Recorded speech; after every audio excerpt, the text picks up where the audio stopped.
It's the radio guy, Dr. Mike Prince. Welcome back to another meeting with the guru himself.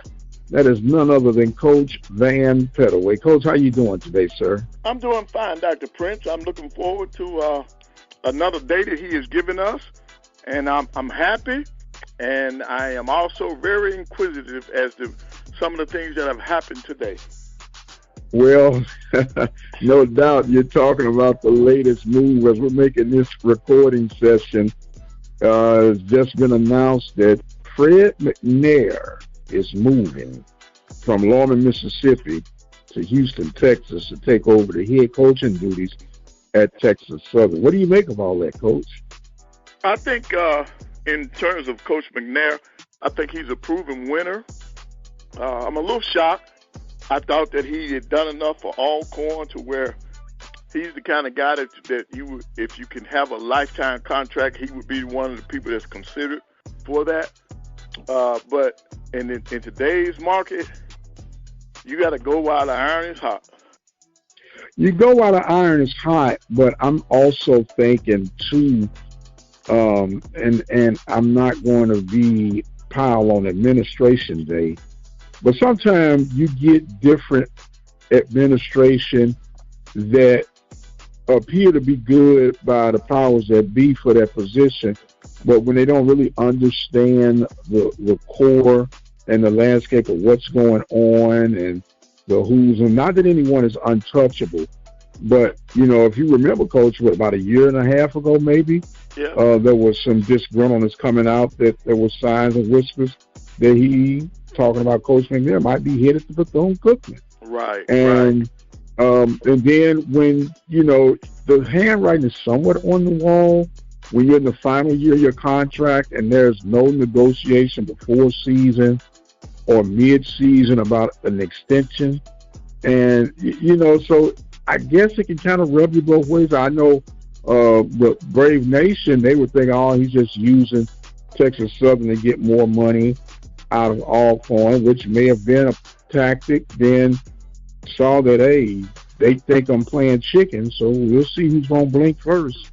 And now you have what you have. Right, and see, that's why I said earlier that, you know, if a person was going to have a lifetime contract, he's the type of person that a proven winner at your institution that I think should have, you know, had that under consideration. And I know if he made this move, a lot of times this is finances, and it's for a better opportunity.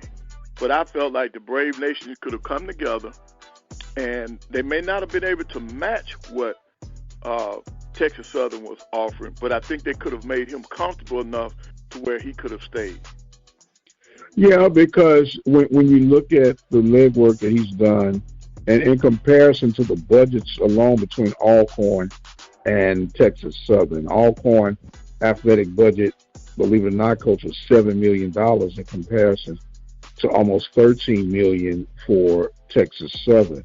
And just if you just do the general math, he's about 45% underneath what he was getting, or above now what he was getting from Alcorn as far as budget-wise. And can you imagine a McNair coach team with a little bit more resources to do even more damage? That makes things a little nervous, especially me being on the other side of this Labor Day Classic. But we'll cross that bridge when we get to it. This is a dynamic day in the conference, within the division, and some people have even cried foul. And I asked your opinion about that. Why would you go and raid Alcorn, you know, and you take him from your brother and your sister? But I remember this quote goes that all is fair in love and war. Oh, yes. Oh, yes. I agree 100%. But now, I don't look at it as being foul. I just think that Texas Southern has looked at it and said, hey, this is a proven winner. Our program has been down. Let's give this guy the budget that he's never had. Let's bring in a proven person so that we can elevate our program. So my hat's off to Texas Southern for looking at Coach McNair. And I still say Alcorn has a black mark because they didn't do enough to keep him, or to attempt to Well, keep him, rather. well, you got to want to be kept too, Coach. Yeah, that is now true. I do have a concern, and it may be major to some and not so major to others. But knowing Coach McNair the way I know, I don't know him personally. I hadn't had lunch and stayed overnight at his home or nothing. But his personality and makeup, I hope it will be able to fit and adjust in the Houston environment. Well, I think he will. I think it will. You know, he's been on the collegiate level for so long that I think he understands the climate that he's going into, and I think he'll make the adjustment. He has to. Well, he's sure enough going to have to, because, you know, life is a little bit different Yep. in Lorna, Mississippi than it is in Houston, Texas. You Absolutely. know, and you talking about a city that never sleeps. You know, and I just hope that he's able to adjust, as they say, on the fly, brother, on the fly, because it's going to happen real quick, and you're wishing them well. Now you're looking at Alcorn. What do? Well, they're not left totally tapped out. Right. More than likely, some of the coaching staff will leave, but they have a very capable coach already in the stalls, in the likes of Cedric Thomas, if that's who they decide to go with. Cedric Thomas has some head coaching. They did? Okay, very good. Very good. Cedric So they're going. Thomas, I'm reading the headlines now. Cedric Thomas named head football coach of Alcorn.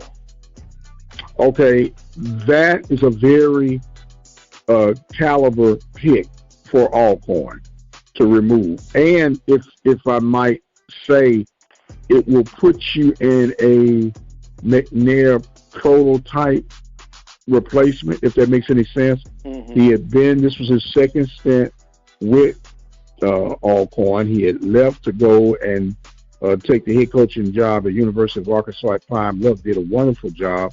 Then he left to go be with Hopkins. Then the situation that unfolded at Hopkins and Southern Mississippi, he came back. And so now he has, you know, the opportunity to go back as a head coach, which I think that's going to be a very good rebound for Alcorn. Right. And meanwhile, you got two interims there now. You got an interim athletic director in Robert Raines, and then the president's interim. So right. I guess what they did, they put their heads together and said, hey, we're not going to let this thing linger. And I'm going to tell you something, Doc, that's what I'm more proud of. I'm more proud of Alcorn being ready and making a move, because, you know, under normal circumstances, it'll be another month or so before a school would hire a coach. Right, well, they got to do something. Right. So my hat's off to Alcorn for being prepared and pulling the trigger so that they can have some continuity in that program. Well, here's a question, Coach. Here's a question, because, of course, you know, it was the worst kept secret in the conference about McNair and the offer from Texas Southern. Last Thursday, McNair allegedly sends a text out to his staff and coaches that he is still the head football coach at Brave Nation. They have a big recruiting weekend, okay, this past weekend. And he met with the recruits. And I said it on the show earlier, so I don't mind repeating it. I said that he was probably letting these guys know, hey, hold your hat. I still have very great interest in you, but we're about to relocate, and I want you guys to help me build what I have to build in Houston. And then you make, you know, your announcement today. Do you feel that there was a slight bit of underhandedness on Coach McNair's part? No, that's par for the course. That happens every day in coaching. You make your commitment to the school where you still currently being employed by, but at the same time, you know that you're going to make that move, but you're still working for them. And he wanted to make sure that his assistant coaches were going to make sure that they still had a successful recruiting weekend. Now, I think, in my opinion, there was nothing wrong with the way he did it. And then you see that all across the country.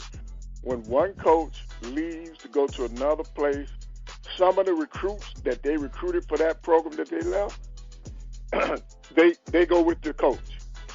Because sometimes kids sign because of the coach's philosophy.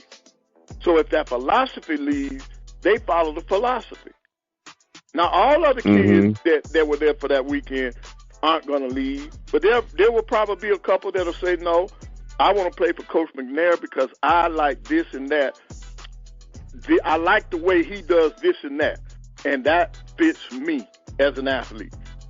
So I'm going. Right. Yep. So all of them won't leave Alcorn, but I don't see Dr. Prince. I don't see anything wrong with what happened. Well, no, it's part of the business that we're in today. Everybody, it's a shame on you if you don't look out for yourself. So I get all of that. But meanwhile, you have a situation in the case of Andrew Body. He put himself in the portal a couple weeks ago. Do you come back? Does McNair reach out to try to convince him? And then I guess the big mystery question is Body healthy enough to want to lead your program? You know what I mean? So healthy or not, I think that should be the first thing that he does. He should reach out to Biden and try to convince him to come back. Because even if he's not ready, you know that when he's ready, you got an all-conference quarterback. So why not have that quarterback room looking like the best one in the SWAC? Because if he can convince both of those guys to stay, that's a pretty healthy quarterback room now. That's a pretty healthy quarterback room. So if it were me, that would be the first phone call that I would make after accepting that job. Hey, Body, stay still, man. I want to come talk to you for a minute. Right. And then when you look at Coach McNair's background with quarterbacks, right? I think he should want to be coached by McNair. Especially if he's understanding the history of what McNair has achieved. Sometimes these kids don't even know what these coaches opposite of them have actually achieved. Right. But I guarantee you that coaching staff at Texas Southern has shown and told those players about Alcorn being the standard in the SWAC. Because in the last 10 years, they've been the most dominant program. Well, when coaches change, there's going to be some readjustment. As we heard that Thomas was retained as the head coach at Alcorn, there was another defensive coordinator who had ties with McNair at Alcorn, and he's available now since Grambling has taken care of their decision, and that's Cedric Thornton. And don't look now, Coach. You know who Cedric Thornton is married to, right? No, I don't. Coach Don Brown. Thornton. Oh, yeah. I know Coach Brown, yes. Okay, now, I'm not, trying to get too ahead of the game. Boy, what she's doing with Pine Bluff, could you imagine if she got to Houston? Yep. We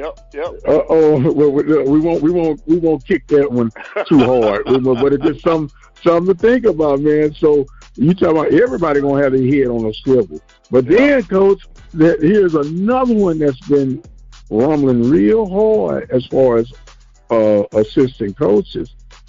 Mickey Joseph, who was announced as Grambling's head coach, there's great, strong vibe that Eric Dooley just might be the offensive coordinator for the Grambling Tigers. I would not put that past the G-men because Coach Dooley, his reputation and his success when he was at Grambling, I think that might be a good hire. Well, Coach, I think I want to try to see if we can get a transfer to the East. Yeah, it's going to be rough over on that side, boy. Yeah, man. The West was already, I thought the West was already stacked, and now with what you've done to me now, with Coach McNair going to Texas Southern, you have made the West even tougher because Alcorn's not going to drop off that far with Coach Thomas. And now with McNair, he's going to elevate Texas Southern. And in the past, some of those coaches, they viewed that game when they saw it on the schedule, oh, we got this one. That won't be the case right now. That would not be the case. They're going to have to go to work to beat Coach McNair and Texas Southern. Well, the way you're looking at it right now as we speak, you got 3 new coaches out the West. Yep. McNair at Texas Southern, even though he's a new oldie. You got Mickey Joseph at Grambling and Terrence Graves at Southern University. And none of these guys are slouches, man. Very strong coaching pedigrees, and it is truly exciting for the Southwestern Athletic Conference. Did you say 3 or 4? I thought I said 3. But you got 4. Because Thomas is not a new coach at Alcorn. Oh, that's right. So, see, and he's no slouch neither. Right. So it's just all over the place, man. It's all over the place. But it's exciting. It's truly exciting. Yes. And I wouldn't have it any other way. So we're definitely going to keep you posted on that and see what type of introductions they'll have. More than likely, they'll introduce Coach McNair on Thursday to Houston. And see, and really, do you need to introduce him? Let him go on and start recruiting, man, and let's go on and get this thing stacked up. But, Coach, Doc, whatever day. Let me ask you this. With all of these coaching changes in the West, who will be ready to dethrone the Rattlers? The Rattlers? I don't see anybody. Did you just hear me say? I said the Rattlers are going to dethrone the Rattlers. Yes, sir. Now, here's another real serious question. Coach Willie Simmons has achieved everything possible at this level. Do you think someone's going to give him an opportunity on the FBS brand? Right. I think he has an outstanding chance to either move as a coordinator, offensive coordinator, or as a head coach. Because I think, that Bonaker shotgun Simmons, I think some programs would love that. I think they would love that. Right. Yep. Right. Now some people get nervous when they hear that, but these men, of course, they love what they're doing. They love HBCUs, but it's about looking out and protecting your family in the long haul. Right. And if you can get easily twice as much at the next level for doing the same thing, why not take it? Right. And then see, with him, with that ACC background, with him coming from Clemson, there'll be plenty of opportunities for him. Well, we're going to keep a close eye out on that, Coach. And every time we try to get to talk some basketball, it's always something breaking out with this football. And did we even discuss the Celebration Bowl? Oh, by the way, FAMU, HBCU champions. Right, look, a lot closer than we expected, than I yes, sir. Because you did. Well, yeah. You said 30-12 or something like that. Right, 30-14. Yep. Yeah, 34. And now I tell you what. Now that first half, I think everybody's eyebrows were up in a roar. Like, what in the dickens is going on? Yes. And they finally got which, like I stated, it was going to be. Howard, they did their thing, and the better team won, but they had a quality opponent in the case of Howard Bison. They showed that they were not a fluke as well. Yeah, absolutely. It was a great game. And there was a great atmosphere. Yes, sir. So, congratulations to Coach Willie Simmons and the Rattlers, and they struck again. Now they are the Southwestern Athletic Conference champs. First time since Grambling did it. And, of course, some of the MEAC faithful saying it took a MEAC team for the SWAC to finally get out the hump. The last I checked, Coach, I think that was SWAC in front of their name, Oh yeah, not me. oh yeah. There you go. Oh, There you go. okay. But I also want to commend you too now, because from day one, back in August, you picked FAMU to represent the SWAC in the Celebration Bowl. Yes, sir. You even picked their record. Yes, you sir. even told their record back in August. So I had a cheat sheet, Coach. I had a cheat sheet.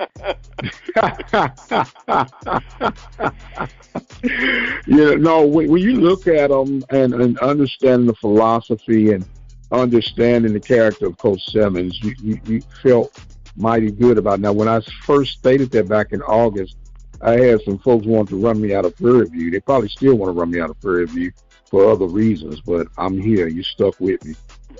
It was, I hate to use the word, but it was destiny. They did everything that was needed. They took care of business, Coach. Even when they struggled, they found a way to keep it together. Right, and then you got to really look at it now. For the last 2 years, had Jackson State and Deion Sanders not been there, they probably would have already done this. Yes, sir. Yep, they yes, probably sir. would have already done it. Yes, sir. Simmons has been he's had probably one of the most consistent programs in the last 4 years. Alcorn in the last decade has been the most consistent. And you know what? Since you brought it up, I might as well go on and slam the door on it. And there's no disrespect toward Coach Sanders, and it's not over promoting any other conference coach. But it was a much easier reach for a coach like Sanders to come in and convince some already proven FBS players to literally take a step down. Okay? Because if you look at it, he beefed up his defensive and offensive line, which is where the games were won and lost. And they dominated. Then when he got to even playing surface at Colorado, it kind of balanced out. And from understanding, he's trying to find him some more horses up front on that offensive defensive line to keep his son protected if he wants to keep him secure as a first-round pick in the NFL draft next year. Right. It's already been reported that he has recruited in the portal. He has already gotten an offensive line, and it's all FBS. It's all FBS transfers. So the portal is working. He is working the portal like no one else. Right. And as my pop would say, meanwhile, back at the ranch, yes, at the Southwestern Athletic Conference ranch, I love this ranch. I don't downplay it to any other conference in the world. Yep. And we got high caliber coaching, high caliber student athletes, high caliber institutions, and can't nobody do it like we do it. So keep on rolling, HBCU Nation. Oh, yes. Coach, we got to talk some basketball, man. It has been one heck of a roller coaster coming out the gate. Kind of tapered off a little bit, but these basketball programs are making some dents across the nation's blueprint, sir. Oh, yeah. And on the women's side, Arkansas Pine Bluff they're showing that they're the cream of the crop. On the men's side, I've already said we gotta look out for Bethune-Cookman now. Coach he's picked up some great wins, and I'm just so happy that the SWAC is showing the nation that in all sports, well, football and basketball, that we are a conference that needs to be recognized. And the coaches are doing an outstanding job. No doubt. Well, there was a great representation for the HBCU shootout from Las Vegas this past weekend. Right. Jackson and Texas Southern represented against Howard and North Carolina A&T. Yes, sir. Right, and they both picked up wins out there in that at Vegas, and I think that's Chris Paul behind. Chris Paul behind that. He has done an outstanding job. And see, the on the women's side, Pine Bluff beat Arkansas. Yes. Pine Bluff beat SMU. Yes, sir. They are a program that is on the move. They made it to the championship game last year. You're going to have to look out for them. On the men's side, I told you about Bethune-Cookman. You know, they've got wins against the Southland Conference, the MEAC. They got the Big South. They got wins against the Big South. And that was not to be expected. You know, Bethune-Cookman was picked toward the bottom in the preseason, but Coach may have him something out there. So we got to be ready. Southern has picked up 2 good wins. You know, they beat Mississippi State. They beat UNLV. Jackson State has done well. You know, Arkansas Pine Bluff. They beat Missouri. And then you just mentioned they beat the 2 teams in the they had wins in the challenge, the MEAC challenge. So that's yes, sir. Yes, sir. Now, I'm so looking forward to, by the time we get to the regular season, we're not 0-12 or 1-11. We're going to have some pretty comparable records. And so by the end of this thing, whoever represents should have a pretty strong, impressive record, at least on paper, when it's the best that you sitting out. But now we still going to have some of that now, because I don't think... of course, I know. Yeah, I don't think Valley's won a game. My A&M Bulldogs, they've only won 1 game. And if you look at their schedule, it's going to be difficult to try to come up with another win before the conference schedule kicks in. Texas Southern finally won a game. So it's going to be real interesting. It's going to be real interesting. Yes, sir. Yes, sir. Now, I know we're looking for the money to be cleared, more importantly, and you're looking for your rotations at this time of year. And you're also looking to see if you got any diamonds in the rough that will show that if they follow instructions according to that particular program, they can make an impact on the squad down the road, right? Oh, yeah. Yeah, that's what the preseason is all about. Yes, sir. So now, Coach, I may have asked you this before. What would be satisfactory for your coach team at the free throw line? What percentage are you looking for? I want to be right around 70, a little bit over 70. 70 and above from the free throw line is what I look for. Because, okay, so I thought you might have been one of them 75s. Oh, no. We're going to go so many times because I'm so aggressive on the offensive end. We will go a lot. So it's going to balance out. So anything above 70, I will be happy with, because I'm turning people over. I got more opportunities with the basketball, and so we're being aggressive. So we're going to end up on the free throw line a little bit more. So my team's normally between 70 and 74 is what my teams would normally shoot. Okay, now, Coach, maybe it's just me, but I'm noticing that the typical big man that we're accustomed to seeing, or that I've been accustomed to seeing in times past, he's becoming a dinosaur, man. Oh, he is. Back to the basket, yes. Back to the basket, people. Yeah, that's gone because of the way the game has changed. They've gone to 5 out, which means they're putting all 5 people on the perimeter. So they expect that center to be able to handle the basketball now, spread the floor, be able to attempt and make some shots from the perimeter to keep the defense honest, and they got to become a passer. Before, all you had to do is just post up and set screens. Well, that day is gone. That day is gone. Well, what about rebounds, Coach? That you're going to come up short on the rebound, right? Because you're so far away from the basket, right? That's why you're rebounding. That's why your rebounding numbers are down. Rebounding numbers are down. You got, like in the SWAC. Now you just talked about free throw shooting, right? Yes, you know sir. The number 1 free throw shooting team in the SWAC is shooting 77% from the line. 77, wow. And that's Arkansas Pine Bluff. Your Panthers are right behind them at 76. Your Panthers are right behind them at 76. But because the game, they're getting to the free throw line because they're driving the basketball and getting fouls. And then your post players are not going to be the big double-digit rebounders because they're too far away from the basket now. You had the double-digit rebounders because they were sitting in the paint. They didn't have far to go.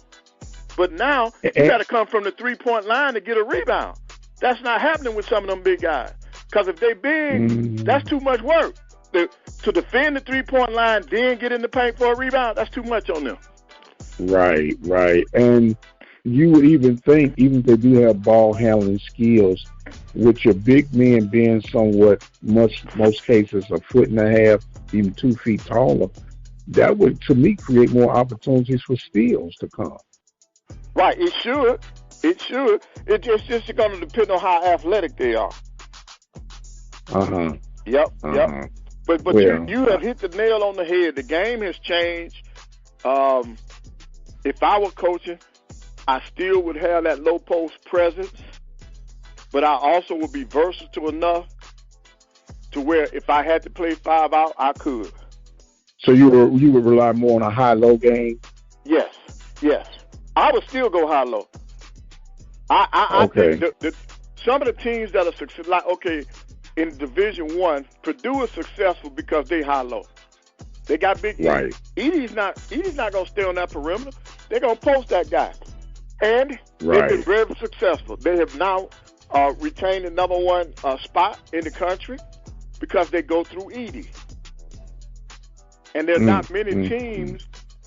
There are not many teams that can defend him one-on-one. And so when you double team him, it creates open shots for his teammates. We're about to have 6 10-point guards. That's crazy. Yep. That's absolutely crazy. Yep. That's what the game is moving to. It's moving, and I know everything must evolve. But I say it all the time. The NBA is a hard product for me to watch, Coach, because of the individualism that has taken place. And you can slowly see it eroding to men's college basketball. And I hope they get a hold to it real soon, sir. You know, it's all about me, all about it's all about my stats. It's all about my shine. And I just want to win, Coach. I just want to win. You know, Coach, if I had the eligibility and the stamina, I'd go give you 5 good ones every night, Coach. Coach, I don't even have to touch the rock. Who you want me to go ahead? Go get him over there, Prince. I do that for you, Coach. As long as we win it. The Kurt Rambis. I'll be your Kurt Rambis, Coach. And we'll have no problem. You got to have one on every team. Yes, sir. You got to have one on every team. Yes, sir. And let us not forget Mr. Dennis Rodman. A lot of people, he was a defensive specialist and a head case. He might have got you. If he got you 8 to 10 points a night, you was tap dancing. But you can count on his double-digit rebounds every night. Oh, no doubt. No doubt. And his rebound. And see, like in the SWAC right now, our top rebounder, seven rebounds a game. And why is that?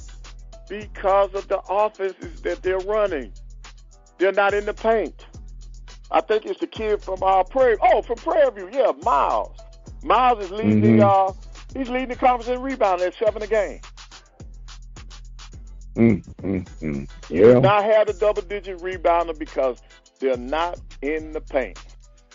They're playing on the perimeter. Everything goes up and down, in and out. You think it'll return back to it one day, Coach? Yes. It'll evolve. It'll come back. Now, I'm going to tell you this. One of the things that's happening in the SWAC, scoring is up. Scoring is up in the SWAC, because I'm going to tell you something now. It's been a minute since we've had 5 people right at 20 points. Right. Yeah, I mean, right. you got 5 people from 17 and above. It's been a minute since that has happened. Well, they shoot from half court now, Coach. So of course they're gonna get more points. They should, man. As soon as they cross the timeline, jack it up, 3, they ready to go back again. Yeah. You know. But I get it. And one of the best things that they ever did was, employ the shot clock, because boy, that used to be like watching paint dry. Right. Yep. That was back. This had to be, Coach, back in 88, 89. It was a state basketball tournament, and this team, their tallest guy may have been 5'10". and they put them four corners, man, and won the state championship game 8-4. Wow. Wow. Man, that had to be boring. That had to be boring. I'm just glad I wasn't sports broadcasting then. Well, I was, but I didn't do that game. I'd have fell asleep during the broadcast, man. I'm telling you. Gotta have that my goodness. 8-4, coach. That's awesome. Go figure that one out. And the coach that had the more athletic team, you could have bought him for $1. Man, he was fussing. This is not what we came all the way here for. Man, play the game. Don't kill it. Yep, and then they started shortly after that implementing it. But that's what things are for. That's what rules are for. Well, sir, your old Crimson Tide then weaseled their way into this thing and bullied their way into this thing. Mm-hmm. And I know you feeling mighty proud with your Alabama self. I know you feeling mighty proud. Yes, I am. Do you think they're going to do anything? I'm hoping and praying that we show Jim Harbaugh the difference between the Big Ten and the SEC. I'm just hoping and praying, and I just hope we don't have egg on our face. Well, I really don't have a dog in the fight. That is so true. You know, now you talking about boring. This is going to be a boring game as far as I'm concerned. But I will suffer through it because I appreciate college football that much. Yep. But I got to admit, Coach, and I don't like neither one of them. I really don't. But I kind of hope Harbaugh in Michigan pulls it out. Not Harbaugh. If Harbaugh wasn't the coach, I might have pulled for. See, and if Saban wasn't the coach, I still wouldn't be pulling for Alabama. But what I'm saying is that FSU, man, got the worst end out of all. So I think the karma, for me at least, that Michigan beats Alabama. That FSU wins their bowl game against Georgia, I believe. Yes. Yeah. They play Georgia. And they can go and buy their own trophy and put it in the case and say that they were the true national champ. Yep. That's all I'm saying. You know, but and I heard your little lobby and I know you thought it made sense and you felt justified by saying it. And I just went on and accepted for what it was. But this has got to be one of the most tragic things done in the sport, sir. Yeah, but we won't have to look at it again because you go to 12 teams. But let me tell you what. Let me give you a scenario that would even be better for Florida State. Michigan needs to lose. Michigan needs to lose because if they beat Alabama, they remain undefeated, and then if Florida State beats Georgia, they're undefeated. So they don't need to be an undefeated team. Yeah. But you need Michigan. Michigan. No. Huh? We need Michigan to beat Alabama and lose the next round. We don't care about the next round. Okay. I got you. I see what you're saying now. Yeah. Because see, this will be the last game that FSU plays, so they could rest at 14-0. Yeah, but then on the other side, now you got Washington over there. Ain't nobody worried about no Washington. Yeah, ain't nobody worried about Washington. Okay. And look, and let me tell you where I am. I really don't root for an Aggie or a Longhorn, but I would rather see the Longhorns defeat everybody, and then it'll still be vindication for FSU. Well, yeah, that's true. That's true because the Longhorns will still have a loss. My whole thing is Florida State needs to be the only remaining undefeated team to claim the national championship. And if they can beat Georgia, who was number one for 90% of the year, 98% of the year, Coach. 98% of the year. That's credibility. Well, now you talking about fight, man. You wake up number one, and you lose by the time the sun set. You at number 6. How is that even possible mathematically, Coach? Yep. Them old bullies from Alabama. That's why. the mafia from Alabama. That's what it is. That's what it is. But nonetheless, guess what? I'm gonna watch them and all of. I gotta admit that I was focused on this Celebration Bowl, and I forgot the other bowls were in existence. But my mind is clear now. Our coaching trees are settled in the conference as we know it right now, so I can, as they say, look at the rest of the world and see what's going on. And with that, Coach, we're about to close this segment out. I want to wish you a very Merry Christmas, my man, because by the time we get together, Christmas would have come and gone. And I'm going to give you some closing thoughts, but I want you to know that we love you and appreciate you here, man, more than you'll ever know. All right. Thank you, Doc. And I just want to say Merry Christmas to you and to everyone else. And I just want everybody to remember the reason for the season. And if we do that, I think we'll all be okay. You know, the reason for the season.